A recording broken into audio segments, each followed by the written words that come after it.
The Evening at Fáilte Rashkadi Cúilín Media. Welcome back, everyone, to another live weekend review show here on Cúilín Media. And we've got the full cast, and we've got an incredible weekend of Gaelic Games action to run through. 21 county finals. We've had All-Ireland champions like Sarsfields eliminated from the competition. We've had huge teams dumped out like Austin Stacks. A lot to get into, lads. I'm looking forward to it. Liam, I'll come to you first. Big weekend, obviously, in the Leinster Championship. All-Ireland champions Na Fianna just about hung on. Ballyhale Shamrocks obviously reclaiming the Kilkenny Championship. So much getting shook up there as a Kilcormac Colohy man. Some sharks in the tank now, which is bidding for Leinster.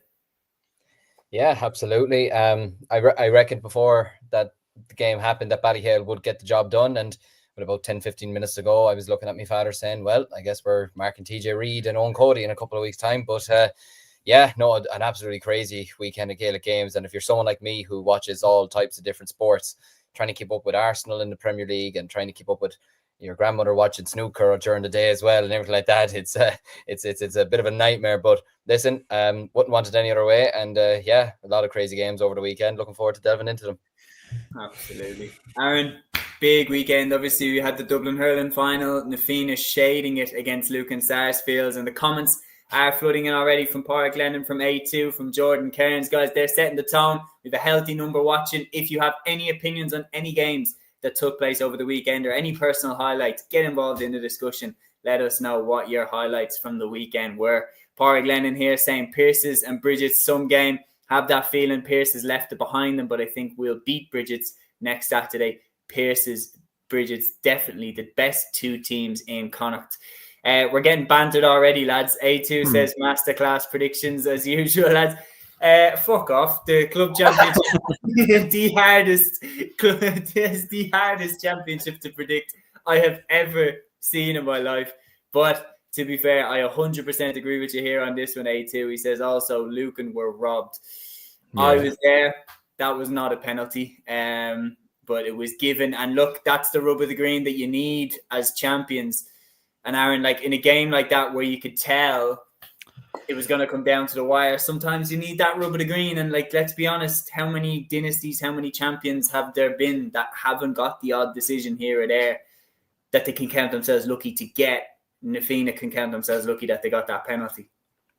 Yeah, just is one of them things that sometimes always happens with champions, where they do sort of just find the way and dig deep. And yeah, like it was the penalty decision. Yeah, 100%. It was scandalous, really. Like it was never a penalty. It was really harsh on Lucan. But it wasn't just that. Like I felt like there was a lot of soft frees that were given Na Fianna's way as well towards the end. There was one actually that they took inside the 20-meter line as well at the end when they shouldn't have. So yeah, I think Lucan can feel very aggrieved in regards to being knocked out. I think they will be kicking themselves a little bit at the end for maybe just not seeing that game out. But at the same time, yeah, like you have to obviously look at the decisions as a barometer. Like they lost the game by a point, and yeah, you know, for as good as Na Fianna are, like it definitely was an off day from them. The first half they were very poor. Their shooting was very slack, especially with the wind as well. But they dug deep and look, obviously, yeah, they got the rub of the green, they got the decisions. But they took, you know, they obviously had to score the penalty and they had to score the freeze. And look, they took their opportunities when it presented themselves to them.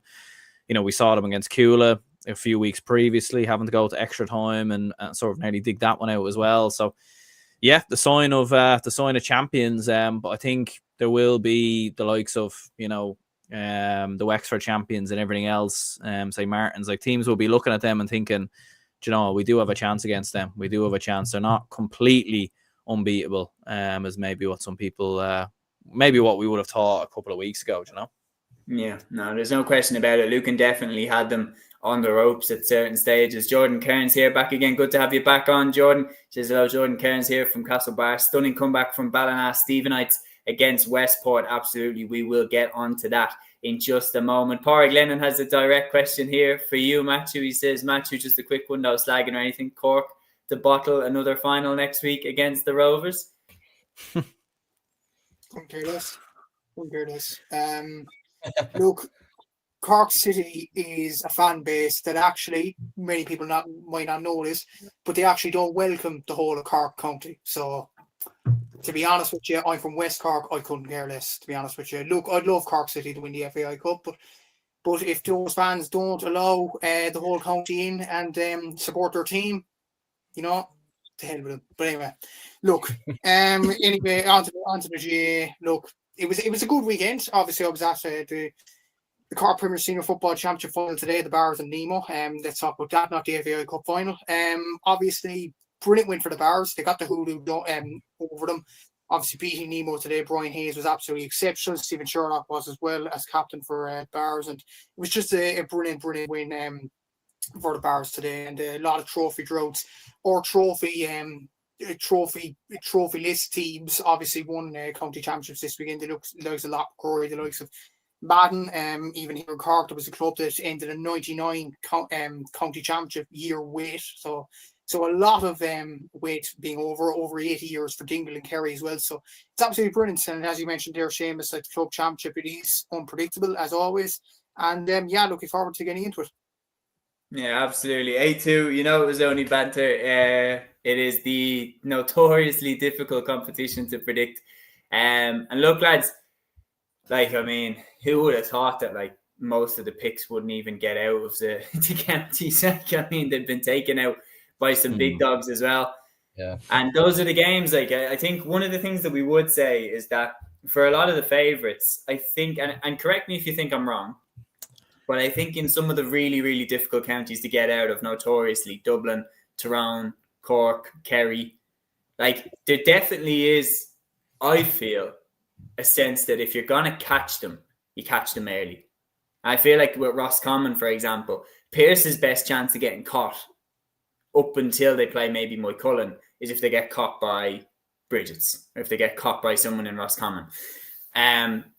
I really think it's going to be really, really difficult. Obviously, Ballina look pretty good as well, but it is very, very difficult to say who is going to get out. And at any stage, anybody can be caught, and it's called the toughest for a reason. G.A. Falava says here, absolute scenes in Healy Park tonight. A sea of black and amber as Lochmacrory beat Trillick. Absolute. That's one of the highlights of the weekend. Lochmacrory winning their first ever Tyrone senior football title as predicted by Matthew. And Aaron, did you predict Lochmacrory as well? Was it me and Liam? I think both me and Matthew went with it, yeah. Yeah, fair play. It was mainly Matthew that led with it, to be fair, and I kind of agreed with him after he put together a good point. Did I say that I was regretting my prediction to some degree? Maybe does that buy me some goodwill? Liam Toland here, we'll give this a mention as well, lads. Big wins for Ireland, obviously winning in the Camogie and the Hurling against Scotland in the Hurling / Shinty combined, and that was, obviously a big win for Ireland there.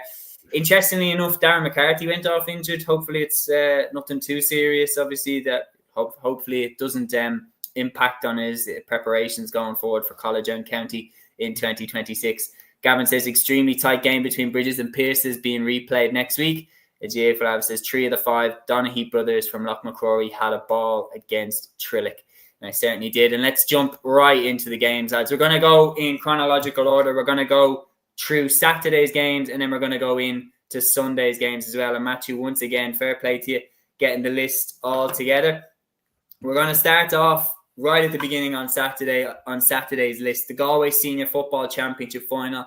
Moycullen 117, Salthill Knocknacarra 115. Moycullen win their first Galway title since 2022. And interestingly, they're in a bit of a golden era. 3 titles and 6 championship seasons. This is the golden years for Moycullen. Unbelievable stuff. Liam, I'll come to you first for this one. Yeah, really ending heartbreak after losing the last 2 county finals to Corofin is really some going from them, to be honest with you. And holding off a comeback themselves, really, winning the football championship is absolutely unbelievable. It was an unbelievable start from them. I couldn't really believe the scoreline when I read it at halftime last night, because I was watching the Dublin Hurling final, but I was keeping up to date with the Galway final, and just seeing the score at halftime, I was like, that can't be right. And nothing against Moycullen, but I just thought Salthill, surely they put up a better fight than this, but then you'd obviously think maybe there was a wind or something like that. But yeah, no, they had an unbelievable start. Sean Kelly getting the goal after 30 seconds, really setting them up really, really nicely, leading 1-11 to 1-6 at half time. They were really on fire in the first half. And it's you got to give credit as well, though, to Peter Cook. He's recently, I think I read that he's just recently back from the US, and he managed to come off the bench and hit 4 points, 2 2-pointers, and yeah, he really was on fire for the Moycullen attack. You could really tell in this game that John Maher was missing. As captain, it really could have done with him, to be honest with you. But look, they had obviously Robert Finnerty, who finished with, I think he finished with a goal and 7, so he still had a really strong performance in him. Matthew Thompson, Cathal Sweeney led the charge for them in the second half, but Desi Keneally finished with 6 points. He had a fantastic second half, especially helping his side over the line, and Sean Kelly sealing the win in injury time. It's a fantastic victory for them. They lost the last 2 finals, like I mentioned, but to come back and still have that hunger, still have that fight, and take down a Salt Hill Knocknacarra team that have a large majority of not just like the Galway senior football forward line, but a forward line that every other team in the country would only dream of. It's a fantastic achievement for them, and I'm going to tell you something, that they're going to take some beating in the Connacht Championship. They will not be an easy team to take down. But congratulations to them. Commiserations to Salt Hill Knocknacarra. Their wait for a championship goes on. Yeah, this was the year where Salt Hill, though, like they started to kind of come good in some ways on the promise. Like you looked at the talent that they had stacked up. But Aaron, we spoke in the run up to the final, obviously on the weekend preview show on Thursday, and we were talking about one of the questions that I put to you, because you brought up John Maher's injury, and I was saying, how much would it make a difference that going into the game you looked at this and said John Maher's out, Peter Cook's back? How much of an impact did that have on the game?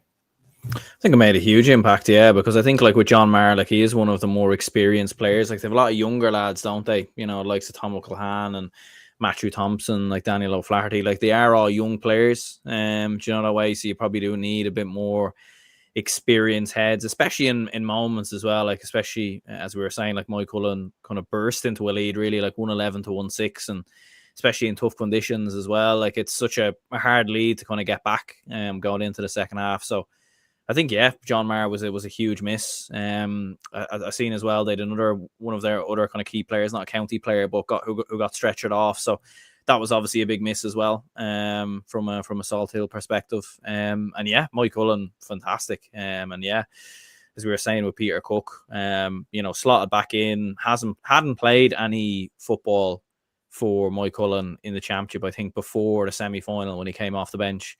And he comes off and he's just like he's never been away, and plays incredible. And then the same again in this final, comes off the bench and makes a huge impact from a Moycullen perspective. And massive win. I've seen they paid a tribute at full time as well to Don Connellan as well, who passed away. It was in charge of their 2 previous county titles as well. So that was obviously a touching tribute from their perspective. And look, they're, what's that 3 county titles now in 5 years. So look, they're one of the top dogs in Galway. There's no question about it. And I know a lot of people will look at Bridget's or Pierce's as probably, whoever comes through that as maybe the favourites, but don't sleep on Moycullen. I think they could do it on Connacht this year. They're in a very nice position because they've won the Galway Championship, yet I still believe that whoever wins the Pierce's Bridget's game will still be put forward by many people as the favourites.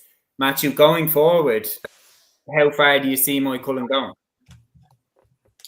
There, I look at Moycullen's team. You have Peter Cook there, you have Desi Keneally, you obviously have Sean Kelly there, Paul Kelly. Like you do have some very good players there. Galway clubs notoriously do very well in the Connacht Championship. To be honest with you, I think it'll be between them and the winners of Bridget's and Pierce's for Connacht. I obviously don't mean any disrespect to Bandna Stephenites, but the Mayo clubs haven't done so well in the Connacht Championship over the last few years. And you get to a stage where you don't trust them that often. You look at Leitrim Gales, Shamrock Gales, Northland the Shamrocks. I don't think they'll pose much of a threat. So you have probably them 3 teams if you count Pierce's and Bridget's in there. Moycullen did win the Galway the Connacht Championship a few years ago. They played in Croke Park against Watty Grimes, again I remember, and competed very, very well against them. So I think they could actually provide a shock here or there.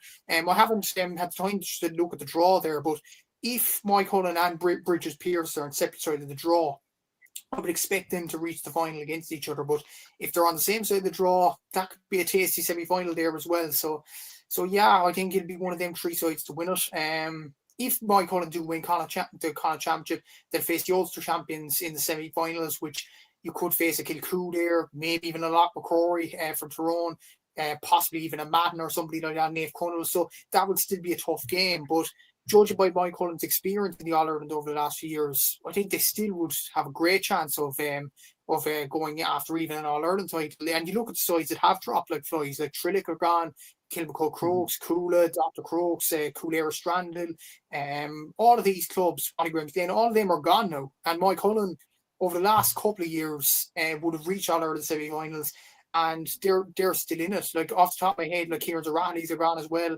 Like I'm looking at the All-Ireland Championship at the moment. Like Mike Cullen have reached the All-Ireland semi-final in the last 3 seasons, and are one of the clubs that have done so. They're still left in this year's championship, so you still can't write them off with the experience that they do have in the championship and the players that they have at their disposal as well, and how well Galway clubs have done over the last few years. So they definitely have a chance. Yeah, they absolutely do. There's no question about it. This club championship has just been nuts. Like, you're reeling off all the teams that are gone there, Matthew. It's just shaping up to be as open as it was in previous seasons. GA Falava coming in again saying, tell me 1 year ago that Loch McCrory would be playing Kilcoo in an Ulster Senior Football Championship game. I would have laughed you up and down. Absolutely crazy. And then Gavin saying, much compared Monaghan to Sunderland earlier in the year in the way that they might struggle to get up, but they did this year, ironically. And Sunderland are flying, but poor old Salt Hill not as lucky. G.A. Falava disagreeing, Aaron, with yourself here, saying 2 weeks ago, crazy to say Errigal and Trillick was the bigger semi-final. Carrickmore, Loch McCrory, Parish Derby went to the replay. I think just not bigger in terms of this, but I would have agreed with what you said, to be honest, Aaron, because just based off the fact that Errigal and Trillick were the last 2 champions, that's what I would have looked at initially a few weeks ago. But obviously, in hindsight, Loch McCrory, are the coming champions there, but having seen the Tyrone Championship over the last 20 years, I wouldn't be putting any money on them to go back to back. And that's not, but I've learned my lesson this year with Errigal Kieran. Nobody seems to go back to back in Tyrone at all. Twice the game in Pomeroy and Sunday on Friday. No, for next time. Gavin says, I wouldn't sleep on Leitrim Gales either. The semi-final, the Fermanagh brothers playing really well. That's one of the under-the-radar transfers going on right now. Galway and Sligo clubs play each other, then Leitrim Gales in the semi. The other is Ballina against the London club, and the Roscommon winners then in the semi-final. So Roscommon and Galway clubs lined up on other sides of the draw. So that means that we could have Moy Cullen versus Pearce's or Bridget's at the final, which I think is the most likely outcome out of that. I think that's, I don't think any of you lads would disagree. But if there's one club to upset it, it is Ballina Stephenites. And that is who we're going to move on to next. But just first of all, massive congratulations to Moy Cullen, and a lovely touch there at the end to, dedicate the win to Canellan. And obviously wish them the best of luck going forward in the championship. One of their stiffest rivals could be Ballina Stephenites. Ballina beating Westport in the Mayo Senior Football Championship final after a replay, after a tremendous comeback. Aaron, they really, really did this one the hard way.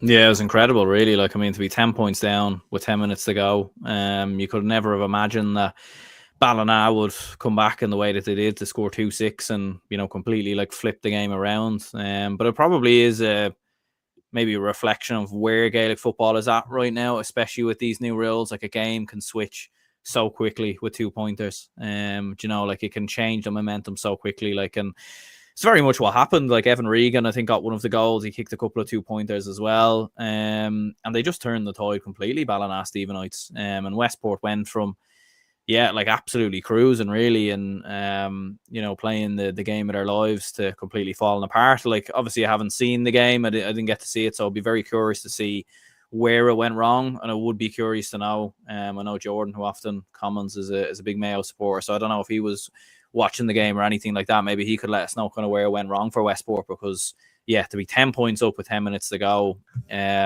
devastating stuff, obviously, from a Westport perspective. But look, there's no getting away from it. Ballina are the top dogs in Mayo. 3 finals in a row now that they've won. I know obviously they drew the kind of the opening game, but 3 championships in a row that they've won. So huge for them. And the big question is now is they have good players there, as we've said before, and Bora O'Hara and a few others, Conal Dawson and, you know, Evan Regan, these lads. Like, you know, I think it's about time now that we've seen a Mayo club push on for Connacht. They've had a couple of embarrassing results over the last couple of years, Mayo club. So like, they really need to kind of kick on now and push. You know, like, because I think they have the capabilities definitely to do it. You know, whether they actually go and win it, I'm not sure. But look, I think they need to kind of push on. There's no question about that. Absolutely. Like, there's no question about it. They have the talent to do it. But no question about it. This one will be sweet because of the position that they're in. 10 points down with 10 minutes to go. Like, this is one of the sweet ones. This is one of the ones where you're in the bar having a few points after thinking, how on earth did we manage to pull that one out of the bag? And equally, it will be a very, very tough one for Westport to lose, because how did they throw it away? But now Ballina are into the Connacht Championship. You know, they will go under the radar because a lot of people will be fancying Moy Cullen or whoever comes out of the Pierce's Bridget's game to go on and win Connacht. But Liam, how far can this Ballina side go? Well, when you look at the draw, like was mentioned there, they're taking on North London Shamrocks in the quarterfinals, and no disrespect to them, North London forever. But I don't see them losing to them, especially the game seems to be at home as well. And then you go forward to the semi-finals. I mean, look, Pierce's or Bridges away from home in a semi-final is extremely, extremely tough. But like, I agree completely with what Aaron said there. If Mayo clubs are going to starting taken seriously in Connacht, they're going to have to win a big game like this. And maybe Ballina Stephenites can do that. I mean, I cannot believe Westport have thrown this one away. Like, how do you be 114 to 7 points up with 10 minutes to go and lose the game by a point? It's absolutely remarkable. But look, if there is a team... Could you give a mention as well? I was just going to say, could you please give a mention to the hero for Ballina, Evan Regan, going down the home stretch? Talk about clutch. How good was Evan Regan going down the home stretch? Unbelievable. He scored 1-4 in the final 15 minutes, you know, and the 2-pointer he got, I've seen it online, and the winning score 5 minutes into injury time, those back-to-back scores.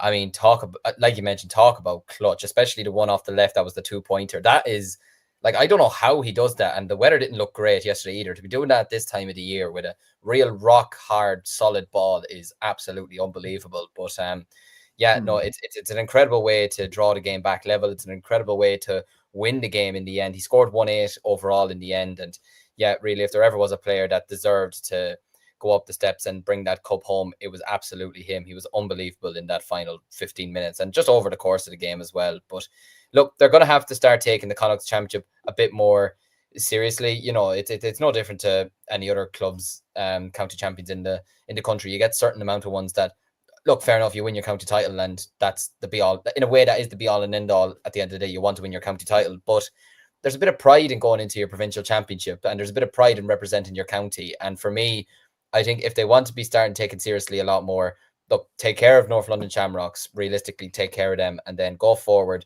and absolutely take the game to Pierce's or Bridget's, no matter who it is, and just see what happens. Because at the end of the day, having your club teams impress in their provincial championships, for me, it can only make your county team better in the future as well. Yeah, no doubt about it. And we were talking, Matthew, how many times have we had the discussion before Cúilín Media existed back in the day?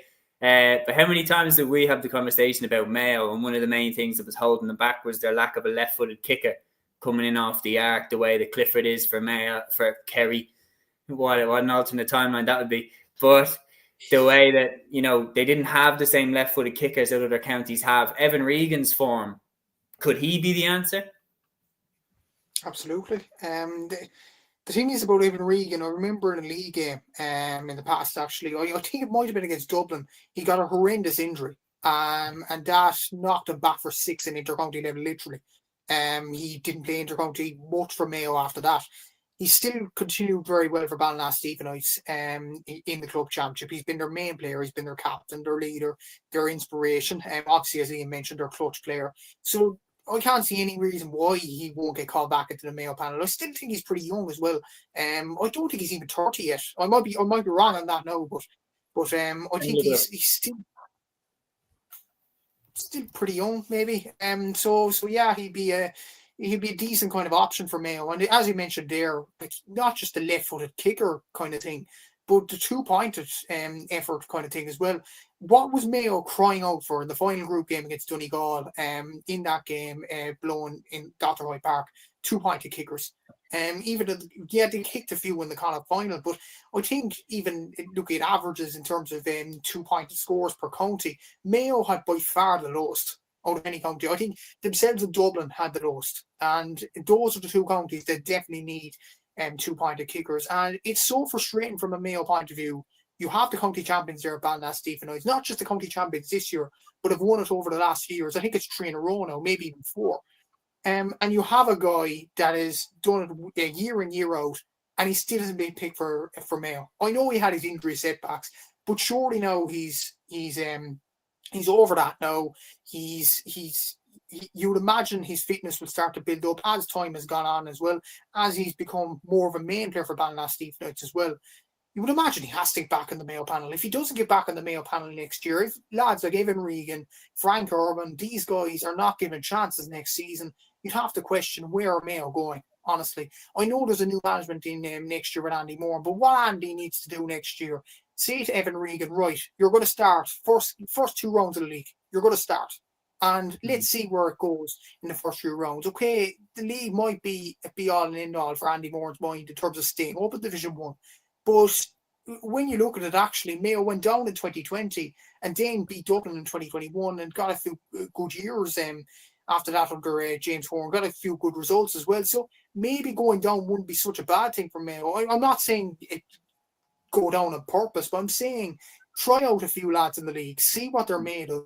You can't go with try to test it each and every year and expect a different outcome. Like, it's going to be the same outcome if Mayo have these players from last season. So I'm saying from a Mayo point of view, they need these players like the Evan Regans and the likes of Frank Irwins, for example. Frank Irwin was absolutely outstanding for Mayo during the league.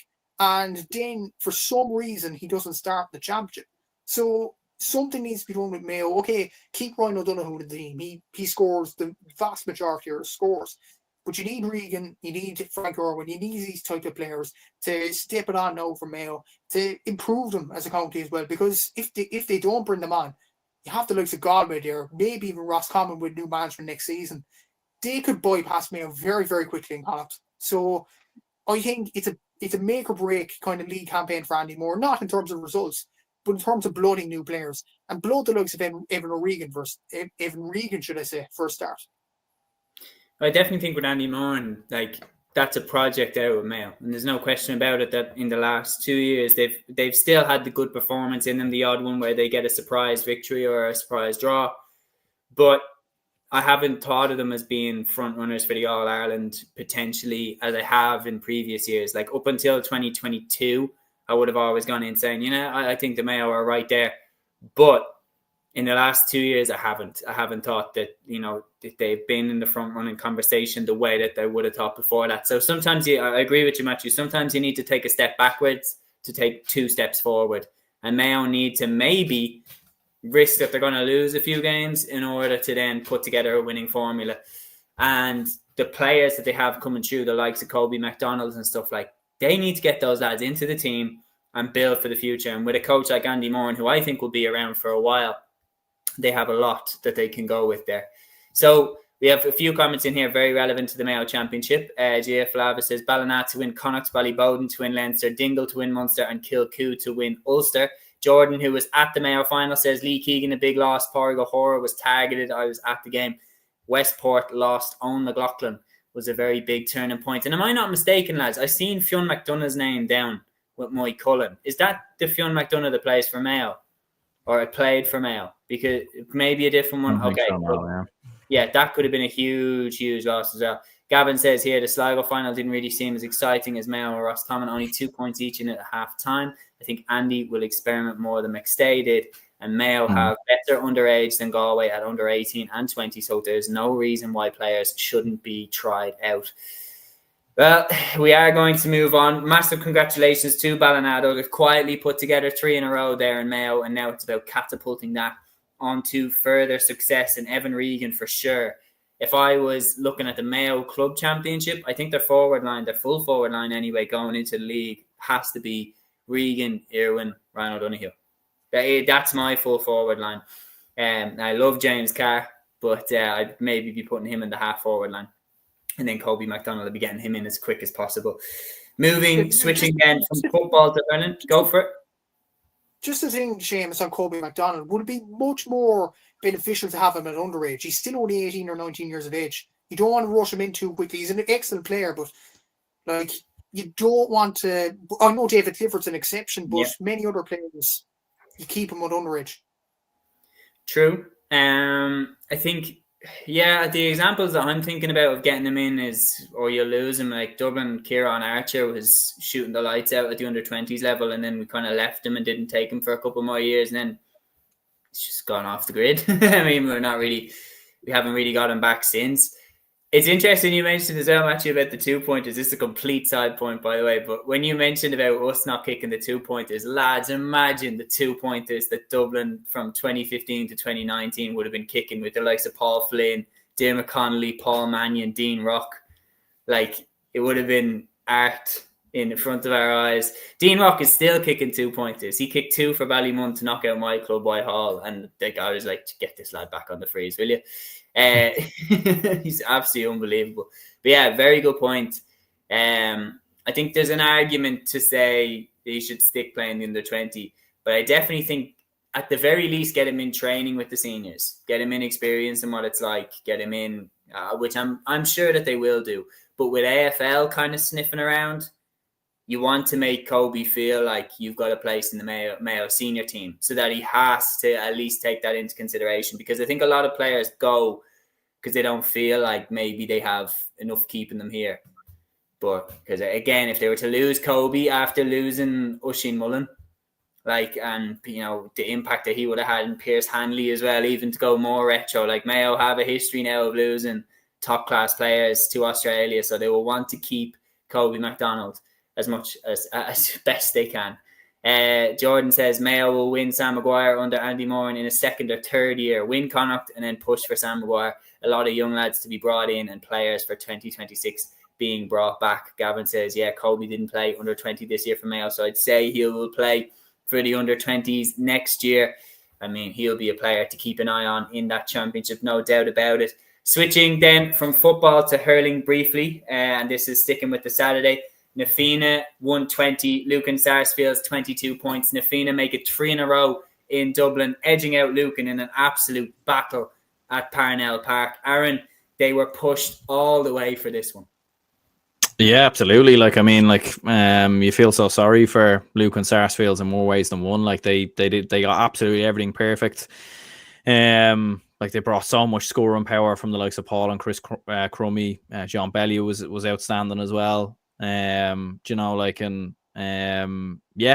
absolutely kicking themselves that they didn't get over the line in the end. And Ben Coffey was outstanding as well, 10 points from him. What was it, 8 points to 4 at halftime? You were thinking, they're actually kind of going all right here because they had the wind in the second half. Albeit it wasn't a huge strong wind, but it was a bit more of an advantage really. And Nafina, they just weren't at their best. They were just probably maybe 10-15% off, a couple of wides, a couple of missed chances, misplaced balls, that kind of thing.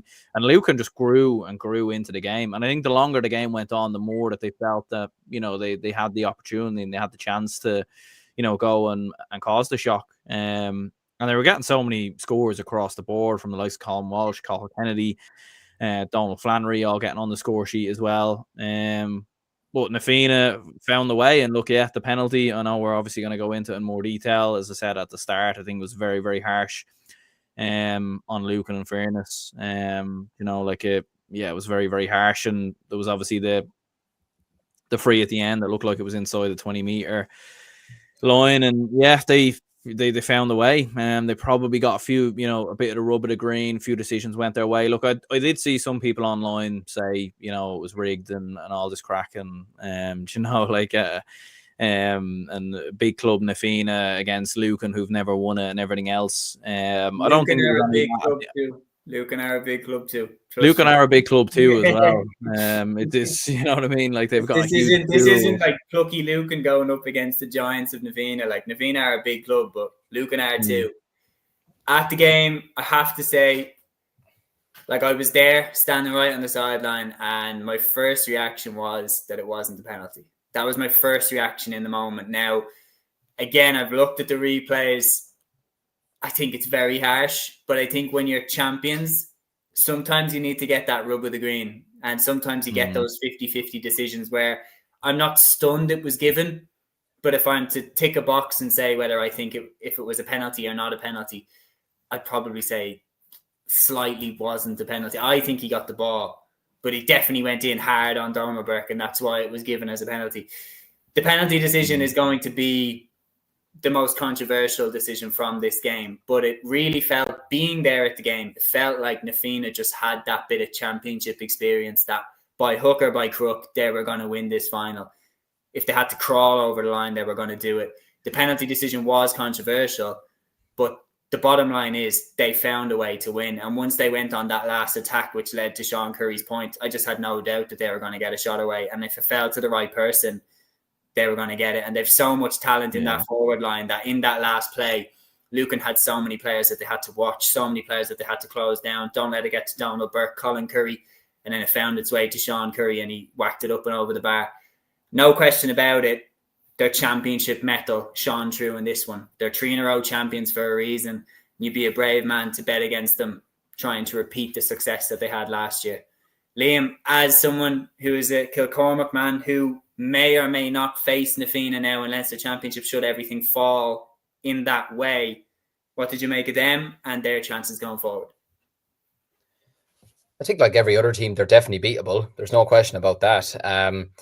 And look, you got to give them credit. You know, they were on the way down the last couple of minutes. Lucan Sarsfields, I thought they had them towards the end, to be honest with you. Like you mentioned there, Ben Coffey, Charlie Keher were absolutely outstanding. The Crummies, you know, you got to feel for them, you know, falling to their knees at the end. It was absolute heartbreak for them. Like I thought it was an excellent final, to be fair. I thought the quality in it was absolutely fantastic. Some of the scores that were taken from long range were unbelievable. And yet, look, I've been a big admirer of Sean Curry for the last while.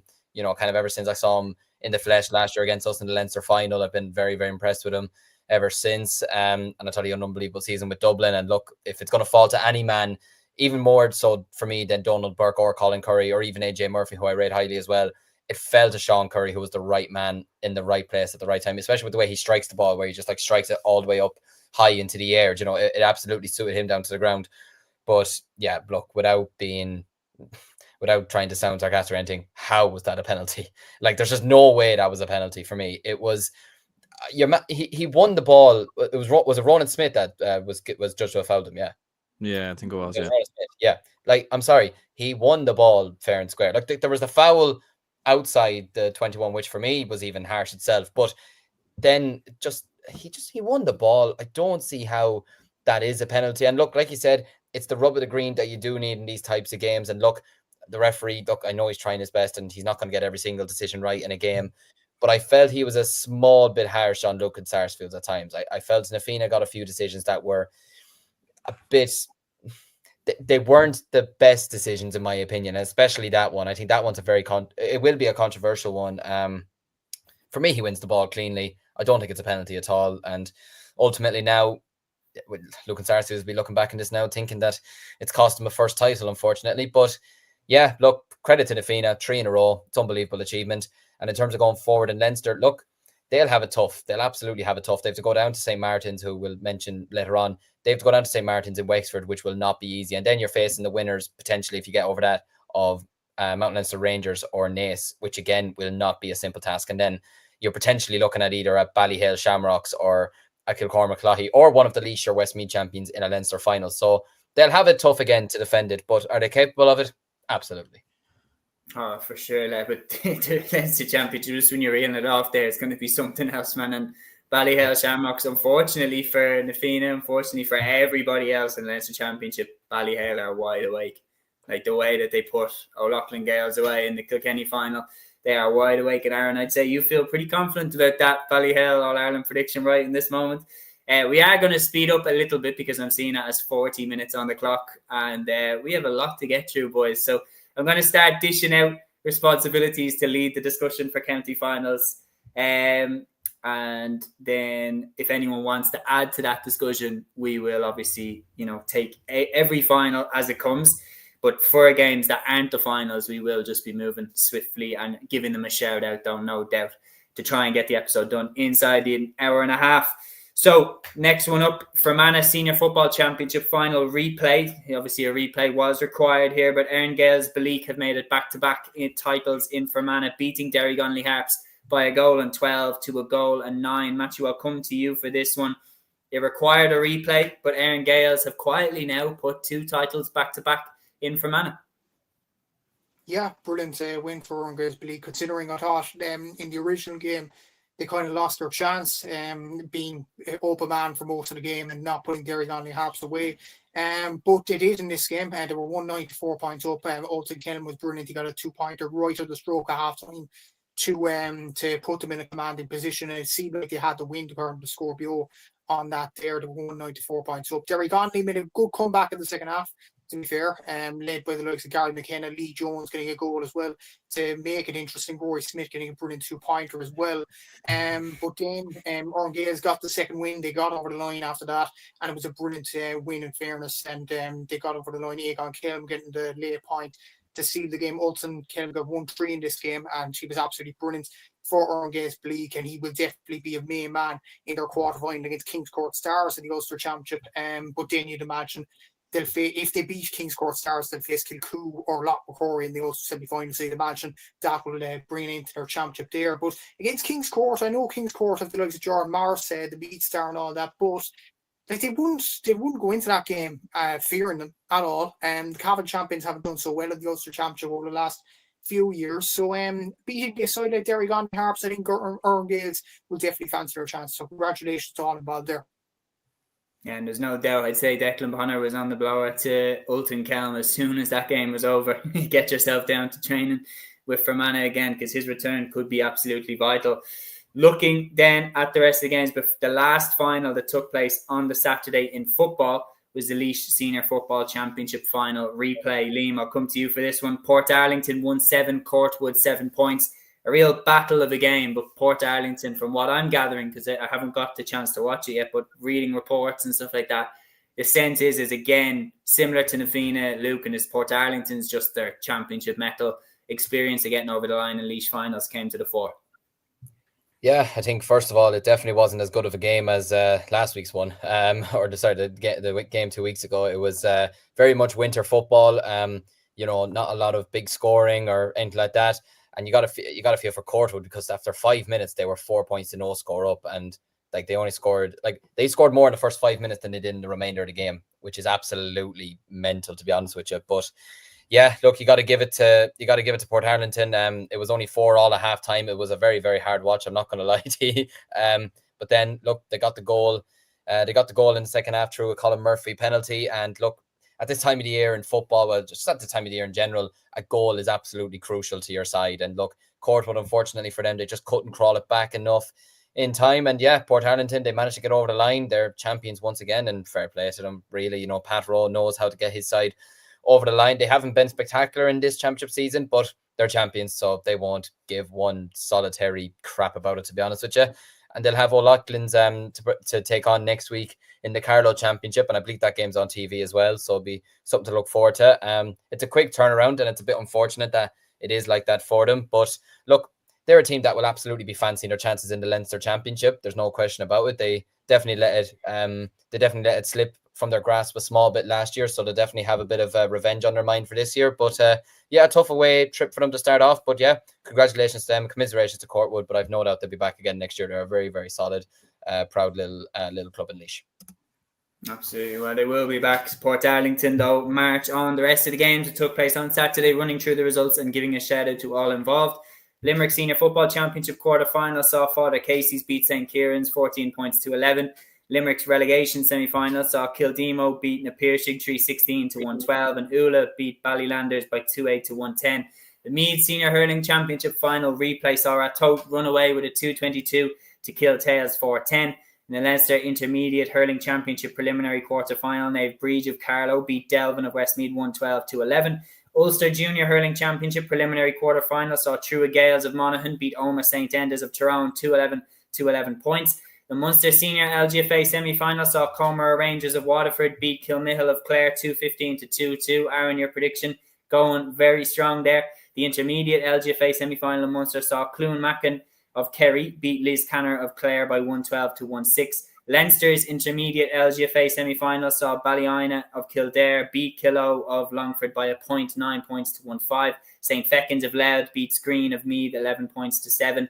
Munster Junior LGFA semi-finals, my favourite name, Team Donnies, they're out of the championship on penalties. They lost to Cromain 6-5 on 25-metre kicks. St. Patrick's of Tipperary then beat St. Pat's of Waterford 3-12-3-11.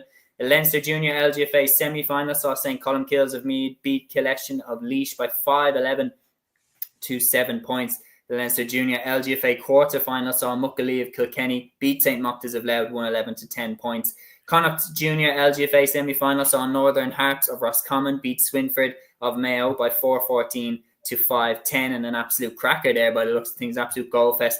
Connacht's Junior LGFA quarter-final saw Menlock Skahana of Galway beat Curry of Sligo 10 points to 5, while the Ulster Junior LGFA quarter-finals on the Saturday, Killeven of Monaghan beat St. Columba of Donegal 3-5 to 110. Cavan Gales beat Connacht by 3-8 to 1-8. Claudy of Derry beat Lisbon of Armagh by 2-5 to 9 points. And that takes us in nicely to Sunday's game. And I'm going to come first to you, Aaron, here on this one.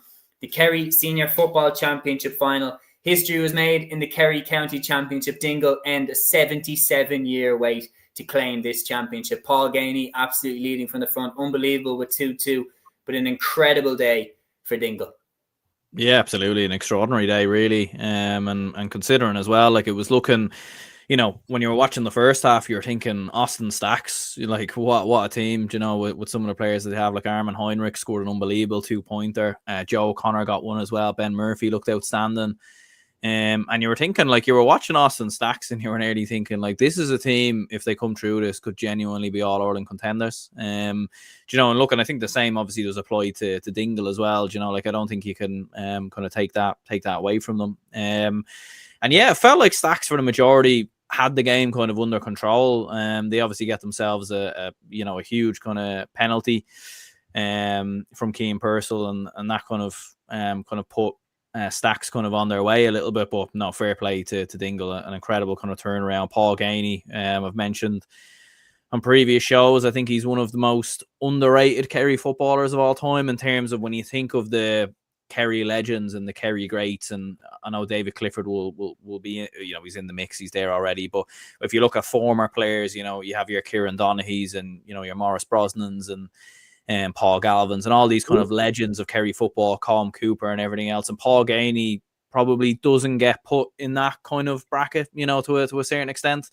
You know, but I think he is, you know, he 2-2 in the final, dragged his team over the line. And yeah, an extraordinary achievement from a Dingle perspective. First title in, you know, since 1948. And yeah, you know, I'll be interested to get your lads' opinions, but I think they probably are the favourites for Munster. Maybe Matthew might disagree with the Bars, but I think Dingle are going very strong. Let's not forget as well, this is a team that came very close to winning you know, the Kerry County Championship a couple of years ago. They've obviously competed in Munster through winning the other championship in Kerry, so they are an experienced outfit, and yeah, I think they're going to be one of the dark horses potentially for an All-Ireland as well. Take it away, Matthew. Yeah, I before I go now, lads, because obviously I do have to leave this stream, but I will disagree with Aaron. The Bars for Munster. The Bars got a good win today over Nemo. It's just about getting over that mental block. But for Dingle, look, it was a fantastic achievement, and considering they were out behind for most of the game, Austin Stacks are a very good side, as I've mentioned in previous weeks. But Dingle, fair play to them. First county championship in a very, very long time for them. And I'd agree with Aaron. Paul Gainey, underrated player. Dylan Gainey as well, absolutely superb. The two Thomas Sullivans, Tom Normal and Tom Leo, absolutely brilliant players. And if you have Mark O'Connor in your team, you definitely have a chance. for Munster. But yeah, brilliant win for Dingle to get over Stacks, who were intermediate last year. So to play as well as they did and to get to the Kerry final, it's a fantastic achievement for them. Playing without the likes of Dylan Casey this year because he was travelling for most of the season. So look, brilliant achievement for Dingle to get over the line. Stacks had a brilliant season, but it wasn't to beat for them. But brilliant win for Dingle. But one thing I will say before leaving you lads, the bars for Munster. Well put. Unfortunately, What about Newcastle West? Come on now. Who knows? Yeah, unfortunately, Matthew, you won't be with us. St. Finbarrs against Nemo. That's a game that we're coming to in a few. Yeah, but we'll try to do you proud with that prediction there. Yeah, we'll bring up some comments here. Adon says Dingle hadn't won in 77 years. Liam Sheehy saying Paul proving he is still the number one Gainey. Still think the Bars will beat them. On a side note, Ben Murphy, big loss for Kerry football. He is absolutely a big loss for Kerry football. Matthew, if you have 90 seconds, could we get your opinion on the Cork final? You were there. Obviously, St. Finbarrs coming out on top against Nemo, 114 to 113. The video that you took, obviously, at the game, captured the drama there, going down the final few moments, just being in the stands. What was it like? Yeah, it was a good game, right? St. Finbarrs just got over the line. Cúilín Murray got the last minute point to win it for the Bars, and Nemo nearly won at the end. It was just a brilliant game. Obviously, brilliant football on show in the first half in particular. The second half, I think both sides kind of got nervous, but the Bars definitely got over the line in the end. And I said it during the week, it was just a kind of a mental block for St. Finbarrs, and they got over the line against their city rivals. It was a fantastic win for them. And they'll go into Munster now very, very confident, I think. I think it was just about getting over Cork for the Bars. A few years ago, obviously, they beat Stacks in that game in Thurles. They took Kilcoot extra time, so they are a seasoned outfit. And I think I read the Irish Examiner there, the new rules actually suit St. Finbarrs. Stephen Sherlock got a 2-pointer from outside the 45 from a free, which was absolutely remarkable. Brian Hayes got a 2-pointer as well as scoring a crucial goal early stage in the second half as well. And they beat Nemo despite Nemo making a great comeback. Conor Harkin scoring his brilliant 2-pointer to level it. And obviously, Cúilín Murray coming off the bench to get that score. And when you have that ilk player to come onto the pitch, it is brilliant for St. Finbarrs to move into Munster. But look, I think the Bars and Munster look at the draw. I think they probably will meet each other in the Munster final. At this stage, are probably aged to the Bars at this present moment in time, but Dingle are a very good side. Should be a very good Munster championship in the next few weeks, but a fantastic win for St. Finbarrs, especially to get over their rivals like that as well. For Nemo, it's their third final loss in a row, which is very, very unusual. I don't think that's ever happened. So, look, Nemo, that'll hurt for them, no doubt about it. But glory to the Bars, fair play to them, and congratulations to everybody involved there. Great for the likes of Stephen Sherlock and Ian Maguire, who have given so much to Cork football over the years, and they will have a Munster campaign now.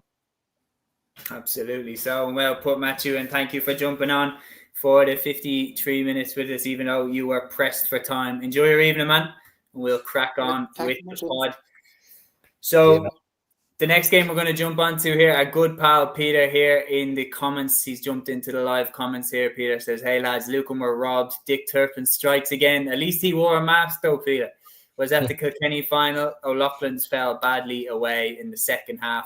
But Liam, you'll be delighted to hear this. A take from Peter. He says, Tinkle Cormac can take Shamrocks. Very, very interesting here.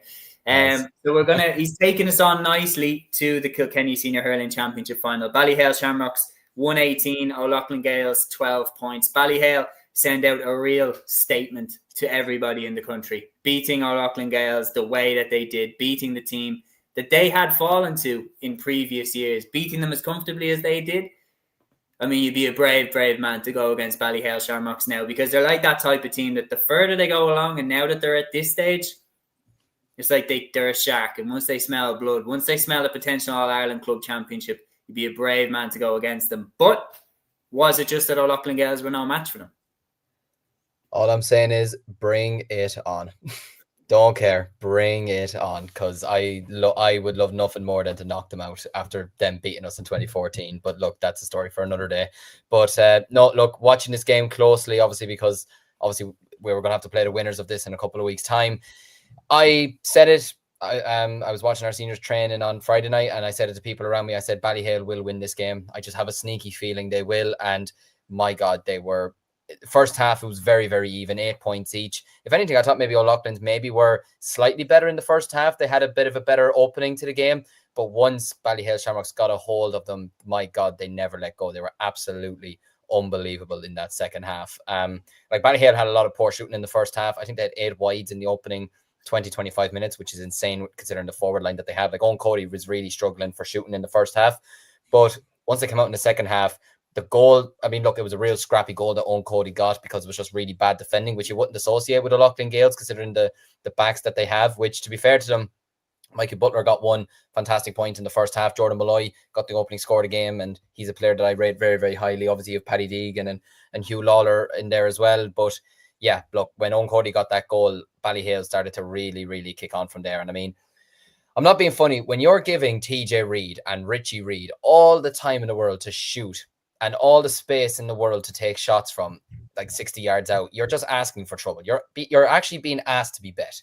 So look, that's one thing we're going to have to be wary of the next day. Look, whoever takes up TJ Reid for us the next day, I don't know. That's up to Declan Laffin and the lads to decide on.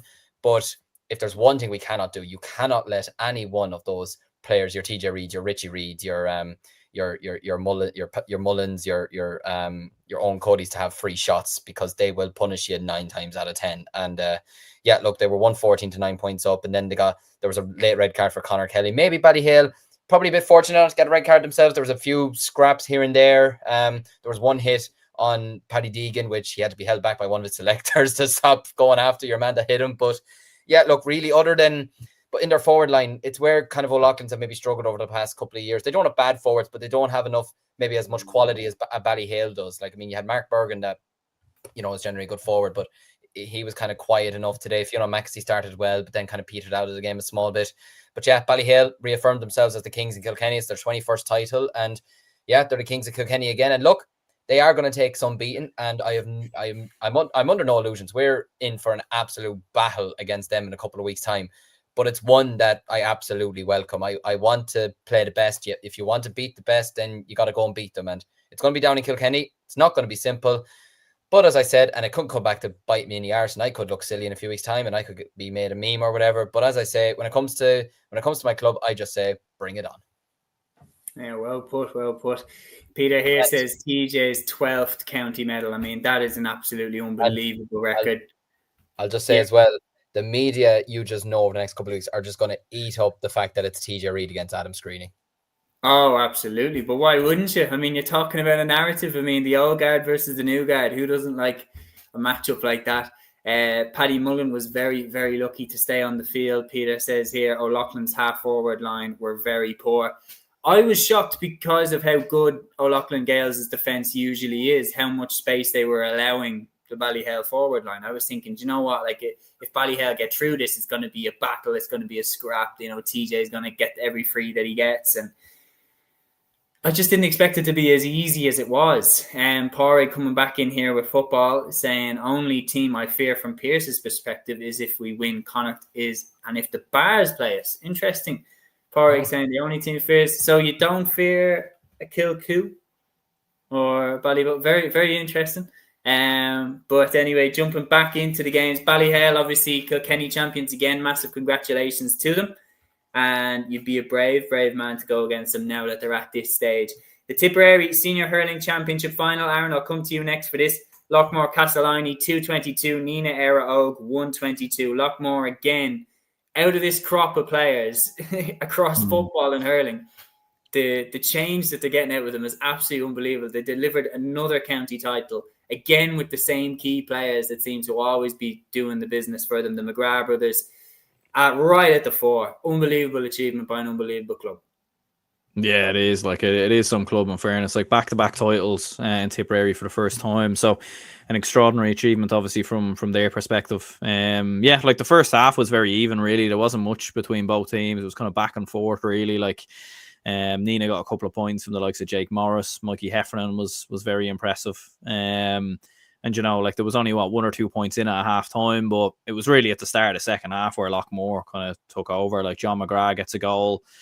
Finishes the day scoring 1-5. So again, like another incredible performance from a John McGrath perspective. Like what a year he's had, by the way. And you're talking about sports personalities of the year and everything else. I think John McGrath has to get in the conversation, in my opinion.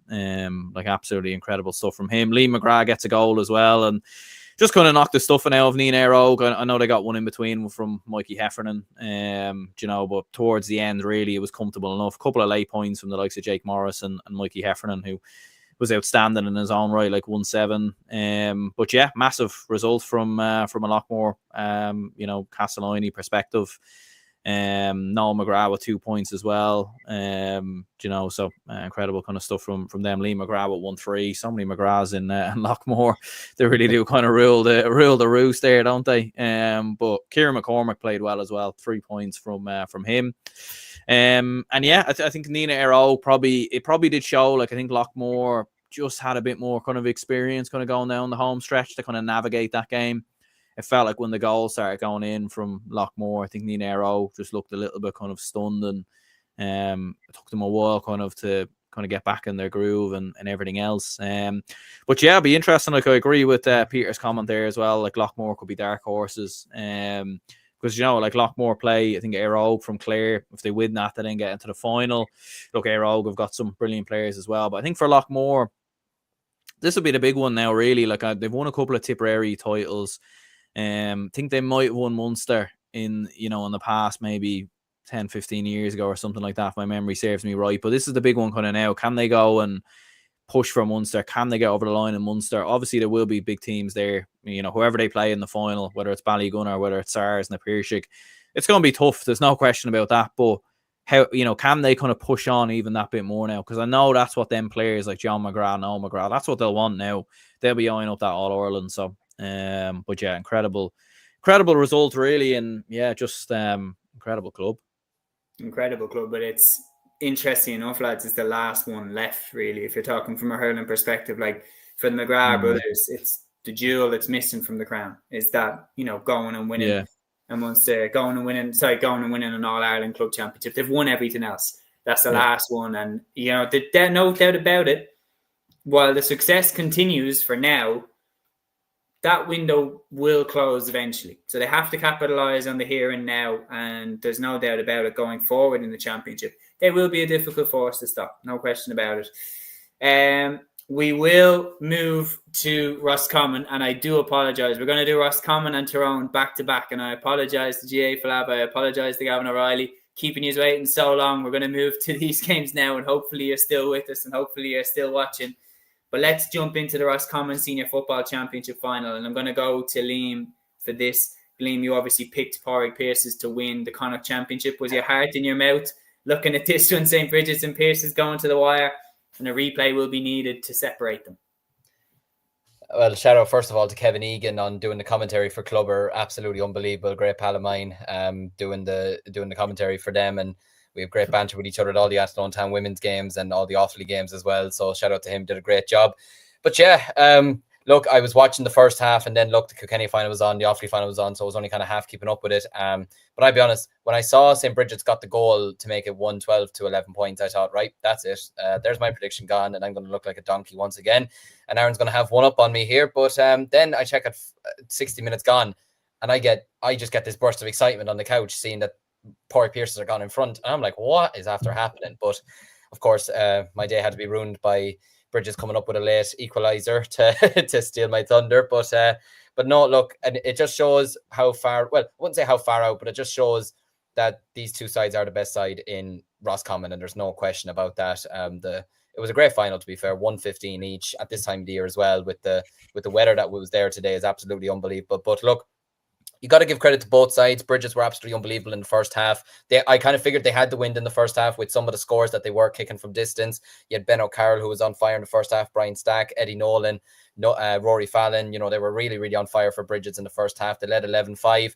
Pearses fought back fairly quickly in the second half. That's kind of where my hope started to come back a bit, that they brought it back to 11 points to 12. But then the goal that came from Robbie Dolan, it started making me think, right, okay, this is going to be a lot more difficult for Pearses to come back into. But then, they edged ahead with They edged ahead thanks to Adam McGreal's goal, which about 10 minutes ago, I believe it was. And then they got a fine. There was a great 2-pointer by Ronan Daly, and it looked like they had it. They looked like they had it won. I thought Declan Kenny, I thought I was going to be buying him pints for the winter, but unfortunately, from my perspective, Paul Carey, it's free in the last minute, went wide, and unfortunately, they have to go to a replay, which I thought it's a bit harsh, considering that it'll be a quick turnaround for them to go straight into Connacht. I thought maybe they could have played extra time, but look, that's like we keep mentioning, it's always different. It's different for each championship, and it's always difficult to know which is the best way to go just at this time of the year. But yeah, cracking final. And yeah, both me and Aaron's prediction lives on another day. Absolutely. Gavin is pointing that out there. He says, insane game. Both Aaron and Liam's predictions still alive. They're alive for one more weekend only. Pádraig Lennon says it was a tale of two halves. The wind played havoc. It absolutely did. Gavin says like they both could have won it in the end. Bridges had a free but messed it up, and so did Pearce's straight after, and they also missed their one. It's one of those where I think they'll both be sitting there thinking we could have won that, but then when they sit down and get over the initial emotion, they could also think, yeah, we could also have lost it. So maybe they take the replay and a chance to do it all again. But interestingly, do you think it might impact them badly going into the Connacht Championship? Would you rather have gone through, let's say, for example, that Ballina and Westport hadn't have gone to a replay. Let's say, for example, they'd gone to extra time and penalties and Ballina had come out last week. Do you think that Ballina would have the advantage over maybe playing against Pearce's or Bridget's, whoever comes out of the championship? Because Pearce's and Bridget's now are going to have to go through the ringer again. Whoever comes out of this is going to have a few cuts and bruises, a few injuries, everything like that. Who do you think holds the advantage? Because yes, they will have them, but they'll also be one game stronger. They'll have a hell of a lot of more of a test than the Mayo champions will, in my opinion, against North London Shamrocks. So who holds the ace card going into that game potentially between the two sides? Because I think they look destined to meet. Yeah, it's an interesting one, all right. Like I suppose with Ballina, like they went to a replay themselves, didn't they, with Westport? So they kind of did get that extra game in themselves. I think having that game first of all against North London Shamrocks, like look, obviously London clubs in the past have caused surprises. Ballina shouldn't sleep on that game, to be honest with you. It's not going to be a foregone conclusion. Those games can be very tricky. So Ballina, like provided they do come through that. And then the winner of Roscommon, do they go straight into the semis? Is it? I haven't seen the draw. They go straight and they play the winners. Yeah. So yeah, look, to be fair, there'll be a 2-week turnaround there, as what Pádraig said. So I don't think it would be too bad, to be fair. I don't think it would be a significant kind of advantage or disadvantage really. I think both sides would be probably going in on a similar kind of spectrum. Maybe we'll see Ballina having played, gotten a win under their belt in Connacht, first of all, whereas the winner of Roscommon, will still be riding a high, be out celebrating and everything else. So maybe slightly benefits Ballina, but at the same time, whoever comes through Roscommon, whether it be Pearce's or Bridget's, they've been in Connacht before. They know how this works, and they've won these type of games in the past. So I don't think they'll be I don't think they'll be getting too carried away with any celebrations, whoever does come through. Yeah, no, Pádraig and Gavin both making great points there. Ballina will have it tricky because they have to travel to the high. That has to be taken into consideration as well. And Gavin also saying, but on that point, like Roscommon were knocked out in June. Roscommon Club Championship should have been a few weeks earlier for more space for these scenarios. If they wanted to do the replay, obviously that's two really, really good points, lads. It'd be really, really interesting. I think it's an absolute flip of a coin for who takes this in the replay. You can make the case for either side. It's going to be really, really interesting. Matthew has covered the Cork Premier Senior Football Championship final, so we're going to move to Tyrone. And what a result this was, lads. History made in Tyrone. Loch McCrory win their first ever Tyrone Senior Football Championship title, beating Trillick by 18 points to 2 goals and 11, beating them by a point. Once again, we have a new winner in the Tyrone Championship. Nobody's gone back-to-back since 2005. Their record as being the most competitive club championship speaks for itself now. But what a win for Loch McCrory. And the talent that they have, the likes of Owen McElhone. You wouldn't want to play them in the Ulster Championship. They definitely are a serious threat. Yeah, absolutely not. Like, I memean, it's an incredible kind of win from a Loch McCrory perspective, like winning it from a first time. Like, yeah, like to beat Tralee. But I know obviously that comment earlier kind of saying about me kind of mentioning about Tralee and Ergo Kieran being the better game.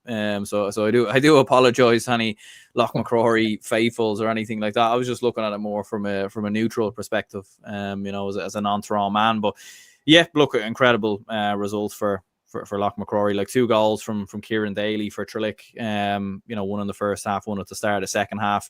And you're thinking Tralee are looking fairly strong. But no, like Loch McCrory with Owen McElhone, with Rory McCullough as well, dug deep, and some brilliant scores in there as well. Cathal Donaghy was outstanding in around the middle, scoring 5 points. And Gareth Donaghy's the man who wins it kind of at the death. So an incredible story. It very much is in line with the Tyrone Football Championship over the last couple of years. So many different winners. You can think of 4 or 5, maybe 6 or 7 different winners like off the top of your head that instantly go into your mind. And there's probably a few others we're not even thinking about there. So an incredible achievement for them. I think they play Kilcoo next as well, which is an interesting one because it's kind of nearly, it's similar in some ways to Ballyhale against Kilcormac in the sense that you have one team with a lot of young players, a team that, all right, Kilcormac, to be fair, have won 3 in a row in Offaly and have played in Leinster, so they have a bit of experience there. But, Kilcoo, much like Ballyhale, have the way of winning these games. They've won these games. They know how to kind of get through these matches. But it's one of them things. Can Loch McCrory upset the odds a little bit? I don't think it's impossible, to be honest with you. I think Kilcoo, I know what they did last year, but I think they are beatable, to be honest with you. I don't think they're, I think that we've seen in the last couple of years you can get at them. And I think there could potentially be a shock on the cards there, possibly. But look, we'll cover that obviously when it comes around. But yeah, incredible achievement from their perspective, and yeah, some celebrations are ongoing, I'm sure, tonight. Absolutely, and I'd say that Donaghy won't have to buy a pint for the rest of his life in Loch McCrory after the winner. Absolutely sensational stuff. And going into that game against Kilcoo, I give them a great chance because Kilcoo definitely hold the mystique, due to their exploits in the Down Championship and the Ulster Championship, and then they're All Ireland, obviously with Mickey Moran at the helm a few years ago. However, they have lost their grip on the Ulster Championship. They have been uprooted by the likes of Glen, by the likes of Ergo Kieran. Therefore, Loch McCrory have nothing to lose in this game. They can go for it, give it a lash. They've already won the Tyrone Championship. It's already been an amazing year. And they have such a young team with the likes of McCullough and McElhone that if they lose this game, nobody's saying, all right, that's it for Loch McCrory. We expect them to come back, even with how competitive the Tyrone Championship is.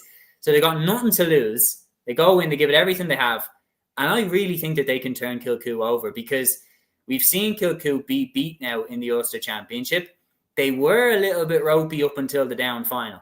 Like they were, that's one thing that will get forgotten about, but they did, try their luck in the Down Championship. I fancy that if the conditions are right, that Loch McCrory might be able to beat them. Now, we have seen last season, Scottstown were fancied to go and beat Kilcoo. Kilcoo blew them out of the water. So there is still bite in Kilcoo, no question about it. But I just think Loch McCrory could actually have enough to beat them. It'd be really, really interesting to see how it unfolds. Loch McCrory's coach is former Donegal coach Luke Barrett. Very interesting. Gavin says, that's a deadly game. Kilcoo could get ambushed. The Cavan champions nearly bet them last year in Ulster as well. Just with an eye on the time, I am going to speed it up. So, Liam, I'm going to give you the next game, which is the Armagh Senior Football Championship Final. Madden beating St. Pat's Cúilín by 20 points to 9. When we were previewing this game, I tipped it to Madden, but by God, I didn't think it was going to be by 11 points. No, certainly not. No, it's a bit of a mad scoreline, to be honest with you, to be reading it that way. Just to even give a quick thought on the previous game that we were talking about, for me, Owen McElhone is going to be the best footballer in the country for the next 10, 11, 12 years, or especially Tyrone's best footballer. I think he's unbelievable. Holy shit. I think he's very, very talented, to be honest with you. I'm just putting it out there. I think he's unbelievable, but I'll digress. Anyways, David Clifford has left the chat. Huh? David Clifford has left the chat. Oh, I forgot about him. No, I think he's going to be unbelievable. He's going to be the best footballer in Ulster. I'll leave it at that. But in terms of this game, yeah, an unbelievable win for Madden.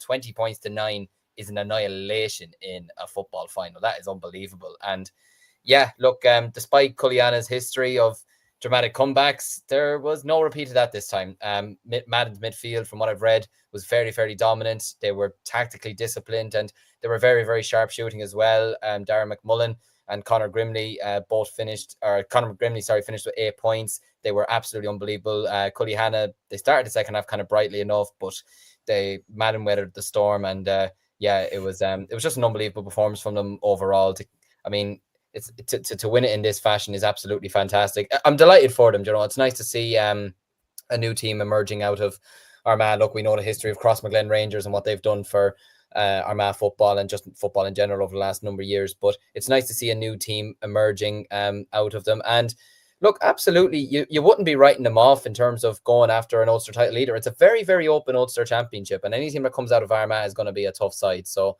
yeah, look, congratulations to Madden. Fair play to them. It's a tough day for Cúilín, but I've no doubt they'll be back again next year. Yeah, no, they certainly will be. Looking at it, Jesus, that's how we let ourselves get here. I think that's fully my fault, given I'm presenting this episode, but we still have a lot of games to get through. So what we're going to start doing is we're going to start doubling up on the games. So Aaron, I'm going to give you the following two games. The Wexford Senior Hurling Championship Final, which saw St. Martin's beat Rathnure St. Anne's by 2-14 to 16 points. And the Monaghan Senior Football Championship Final, which saw Scottstown edge out Inniskeen by 22 points to 17 after extra time. Big wins there, St. Martin's and Scottstown remaining the champions of their respective counties. Yeah, 100%. Big result, obviously, from a St. Martin's perspective. I think they win the Wexford Championship last year as well. Yeah. And they have kind of been fairly dominant from a Wexford perspective. Like, just looking at it, kind of flicking through Scorpio, seemed kind of even enough probably in the first half, but it feels like towards the end of the game, really, that's kind of when St. Martin's really kind of pulled away. A goal from Barry O'Connor. Mike Coleman obviously gets one, kind of 20 minutes from the end.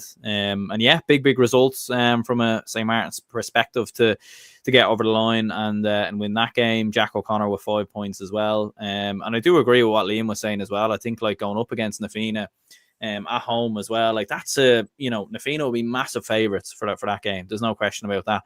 And I feel like with Nafina, it's one of them where, as we've mentioned previously, if you get them in the kind of earlier rounds, because they might click into gear and even find another level to go up on by the time a Leinster final comes around, that way. So that's going to be very interesting to see.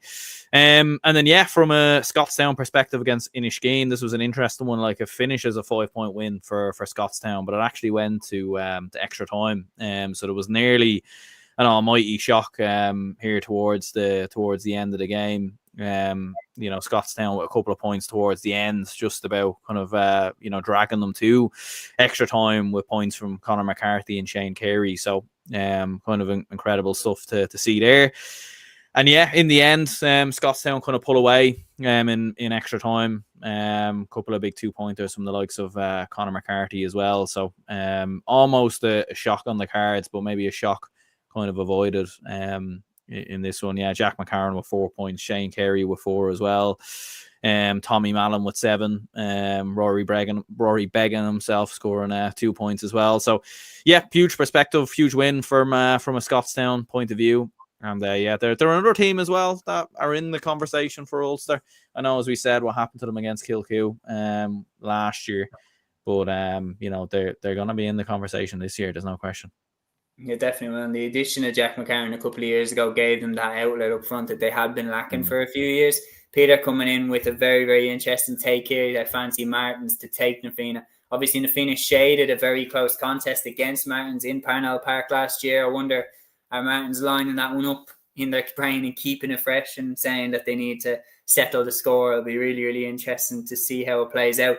Liam, your 2 games, 2 Leinster games, 2 county finals. The Westmeath Senior Football Championship final saw the Downs beat Coralstown Kinnegad by 4-12 to 115, while in Louth, Dave Morchine beat Newtown Blues by a goal and 18 to a goal and 11.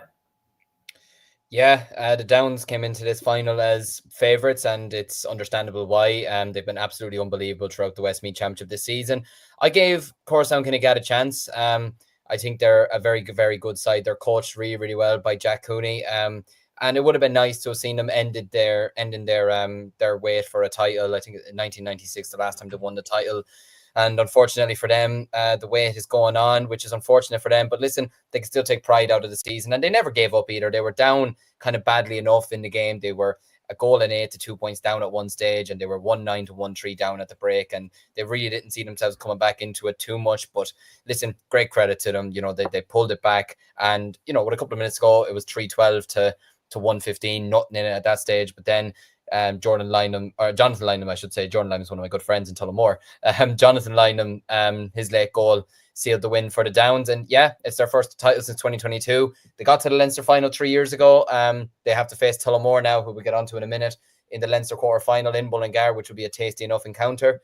And if they were to get over that, then, they'd be welcoming the winners of Ballyboden, St. Enda's, and I think, is it the Wicklow champions they face or someone like that? I'm not quite sure off the top of my head at the moment, but you'd imagine it'd probably be Ballyboden. And Jesus, you'd fancy them against them. When you've got players in your team like Luke Loughlin and Dean Egerton and Jonathan Lynham, you've got an absolutely great chance. So look, commiserations to Coruscant Kinnegad.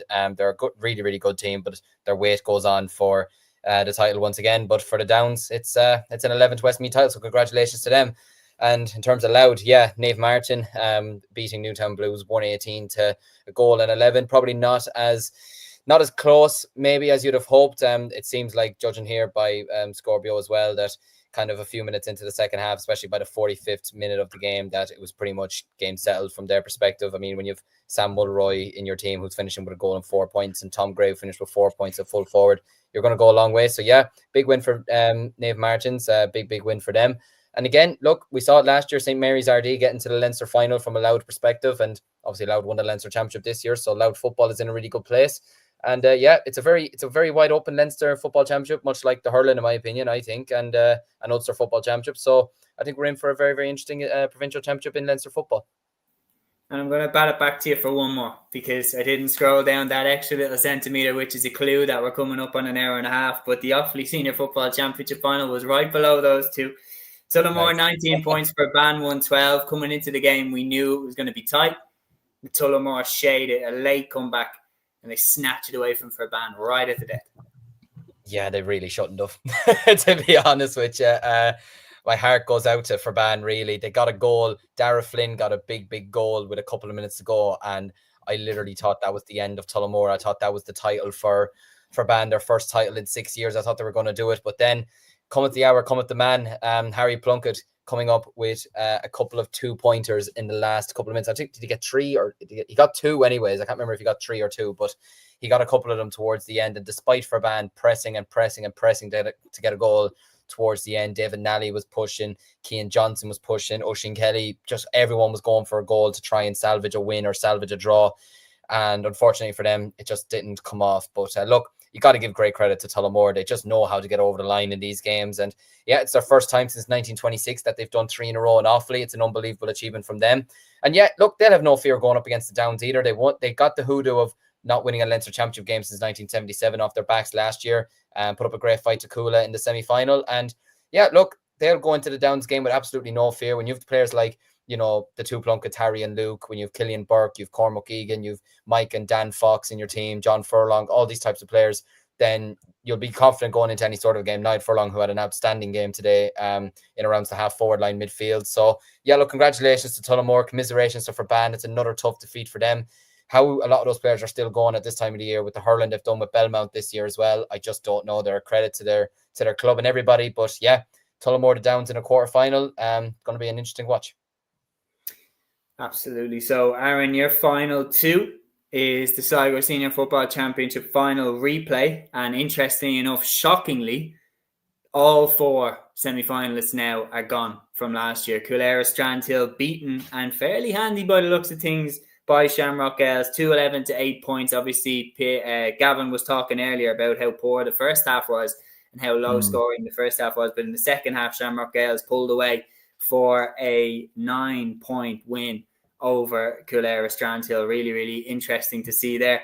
while then the Down Senior Hurling Championship final, St. Pat's Portaferry beat Ballygalget by 224 to 213. So they now insert themselves into the final four in Ulster alongside the likes of Slough-Neil and, of course, St. John's and the Donegal champions too, which has slipped my mind. I do apologise because we are creeping up on Satanta, I think. What? Satanta, I think. Satanta, yeah, you're right. But the Down Senior Hurling Championship, St. Pat's Portaferry enter into that final four in Ulster. And you look at last season, how close they pushed Slough-Neil. I was really, really impressed with them. You know, beating Ballygalget by 11 points in the county final. I mean, obviously they mean business. Yeah, 100%. Huge win from their perspective. But yeah, taking it back to Shamrock Ales and Cúilín Strand Hill, kind of first of all, yeah, it was crazy. Like 2 points apiece at half time. You'd wonder what on earth was going on there. Like, I'd love to hear from any fans who were maybe at that game. Was it conditions or what was it? Do you know, like, even looking at it as well, like only 2 points scored by Cúilín Strand Hill until the 47th minute, when Noel Murphy scored a 2-pointer, and like even their next one after that was in injury time. So it was a 2-pointer. Yeah. So like, bizarre, like technically looking at it here, they had 4 scores in the opening. You know, they had 5 scores in the entirety of the game because Noel Murphy scored 3 2-pointers. You know, like, so like absolutely bizarre kind of stuff there. Yeah, 2 points apiece at half time. Was it conditions on the West? I don't really know. I'd love to know from you know, from those kind of fans' perspective. But yeah, like when you factor in as well, like Cúilín Strand Hill, not only what they achieved last year, but they were 5 points up in injury time. I know we mentioned it previously before in the first game, and obviously that kind of went away and went the other way. So incredible stuff. Look, from a Shamrock Ales perspective, you know, David Quinn, who was the hero of the last day with the late penalty, scored 3 points. Shane Dignan as well with 2-3. I'm not too sure in terms of Shamrock Gales. Is this their first county title, or certainly their first one in a long time anyway? But it looks of things there. So extraordinary achievement from their perspective. And yeah, all 4 semi-finalists from last year all gone. So yeah, extraordinary kind of stuff there. And then yeah, in terms of the down final, big win for St. Pat's, as we were saying as well, 224 to 213 for Portaferry. And yeah, as we've seen in recent years, they have been fairly dominant in down and have kind of come quite close as well in a few different finals as well, or you know, come quite close in Ulster. So big win for them. Cathal Coleman with 1-8 there.